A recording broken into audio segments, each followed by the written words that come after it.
Yeah, over the last 10 years, especially the last 5 years, uh, I would say I was raised Christian.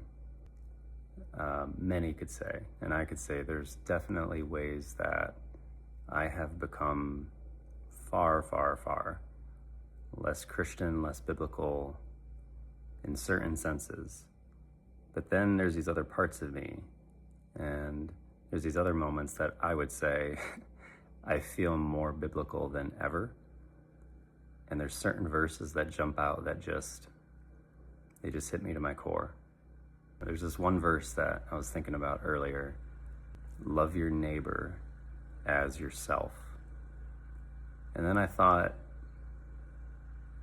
I have Ari, my partner, I have my kids, I have my dogs, I have my workers. But then I thought, what greater neighbor, what closer neighbor do any of us have than the voice in our head? Some call it the ego. The voice that questions, the voice that accuses, the voice that worries, the voice that talks really, really fast, the prosecuting attorney inside our mind, the voice that shits on us, the voice that tears us to pieces and makes us feel small. And there's a lot of different approaches, and there's a lot of people that attack the ego, and the goal is to behead it and kill it and rip it out of our life. And then there's just this other thought, which is, what relationship do you have to that voice? Are you in a battle? Are you trying to rise above it? Are you trying to ignore it? Are you trying to suppress it?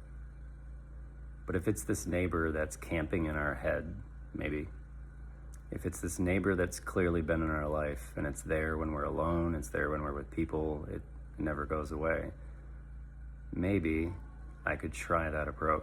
Maybe I could soften toward the voice in my head. Maybe I could sit with my ego and put my arm around its shoulders, and maybe I could befriend it. Maybe I could turn it not into an enemy, even if that voice is talking to me or interpreting and seeming like an enemy. Maybe I could interpret it a little bit differently. So wherever you're at today, maybe just think about the neighbor you have living upstairs, and what kind of neighbor are you? And maybe we could relate to the voice in our head a little differently, and maybe we could be gentle. You don't overcome evil with more evil. You overcome evil with good. You pray for those who hurt you. You bless your enemy. You love your enemy. And often the ego is described as the biggest of villains in our life. So maybe we could just switch from battle mode to friendship mode, and maybe we could just see what it's like to be kind to the voice in our head. So be gentle today, be soft, be creative, be flowery, hope. Think of what's good, think of what's beautiful, think of what's true. Maybe wrap your big arms, a big giant hug around every voice inside your head, and give it a hug, and find some of that friendship.